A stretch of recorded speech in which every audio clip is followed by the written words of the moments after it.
এই বাংলা স্বাধীনতার অবন্ধ প্রহরী। বাংলার বুকে একটা ঝড় উঠতে চলেছে। সম্রাট আকবর সীমান্তে যুদ্ধের প্রস্তুতি শুরু করেছে। তোমরা হাতিয়ার ধরে সেনাদলের সামনে থেকে যুদ্ধ পরিচালনা করে প্রতিপক্ষকে বুঝিয়ে দাও বাঙালি ভীরু নয়, দুর্বল নয়, হীন নয়, তারা দুর্জয়, হাতিয়ার ধরতে জানে। বলো বলো পারবে? আমি দরবার দিয়ে শপথ করছি, দেহে প্রাণ থাকতে সম্রাট আকবরকে বাংলার মাটিতে পা রাখতে দেবো না। যাবো নাকি শাহজাহাদের কসুর মাফ করবেন? নেই, কবি নেই। এই চরিত্রহীন ভদ্রপ্রেমিক কুত্তাদের হাজারো কিছু। এরা সবথেকে বড় কলঙ্ক। এই বিশ্বাসঘাতকের জন্য একটা রাত্রি আমি শান্তিতে ঘুমাতে পারি না। এই লোভী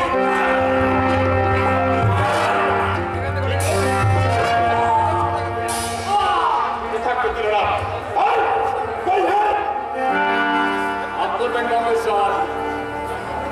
যখন শাসন উচিত ছিল তখন শাসন করতে পারেননি। সময় কর্ম সময় করতে না বললে অসময় হয় অপকর্ম। নাসিরউদ্দিন মনিরুদ্দিনকে বন্দী করে এই অন্ধকার কারাগারে নিক্ষেপ করো।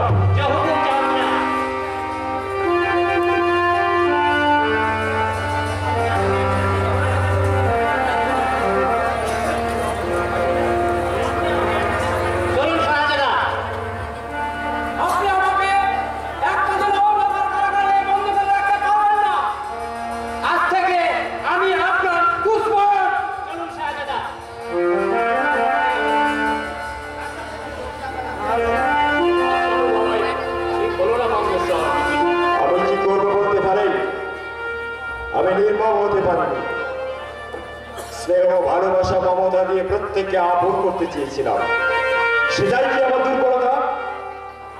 আপনি কোরআন হাদিস গীতার আমার মহাভারত পড়েন, শোনেন। যারা প্রেমের অর্থ বোঝে না তাদেরকে আঘাত দিয়ে বোঝাতে হয়। হযরত মুহাম্মদকে প্রেমের বাণী ছেড়ে হাতিয়ার করতে হয়েছিল। রামচন্দ্রকে যোগ্য অসম্পূর্ণ রেখে অশ্রুভাব করতে হয়েছিল। শ্রীকৃষ্ণকে ফাঁসি পেলে ফাঁসি ধরতে হয়েছিল। তাই সবাই আমাকে দুর্বল ভাবে, এরা প্রত্যেকে আমাকে পাগল করে দেবে। একটা মানুষকে যদি চতুর্দিক থেকে আঘাত আনে, সেই কতক্ষণ স্থির থাকতে পারে বলতে পারে? সবার চিতা গৌরীকে আমি আমার প্রাসাদে আশ্রয় দিয়েছিলাম। মাত্র দুটো দিন আমি প্রাসাদের বাইরে ছিলাম। পরক্ষী প্রহরী দ্বারা সুরক্ষিত থাকা সত্ত্বেও এইটা প্রাসাদ থেকে হারিয়ে গেল। আপনারা কেউ সন্ধান দিতে পারলেন না, কেউ জানতে পর্যন্ত পারলেন না। অপহরণকারী আপনার এই ঘনিষ্ঠ কেউ। লোকদের কাছ থেকে জেনেছি যে গাঞ্জাটা গৌরীকে বাজার করা হয়েছে এই বেহালা শহরের কাছে ছিল পাঞ্জাব। পাঞ্জাব দেখাতে পারলে পাঞ্জাবের ভেতরে কি আছে তা দেখার অধিকার লোকদের নেই। আর অপহরণ করে সেই সুযোগটাই গ্রহণ করে। সম্পদকে অন্ধ করে দিল, প্রাসাদের ভেতর থেকে মেয়েটা হারিয়ে গেল। আমি আমাকে কি জবাব দেবো? কি জবাব দেবো আমি? আমাকে কি জবাব দেবো ওদের? কি জবাব দেবো ওদের? কি জবাব দেবো?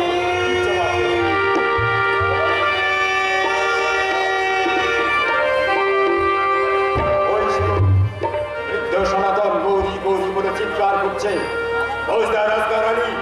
সমস্ত রক্ষী প্রহরীদের চতুর্দিকে ছড়িয়ে দিন। খুঁজে বের করুন মেয়েটাকে, খুঁজে বের করুন।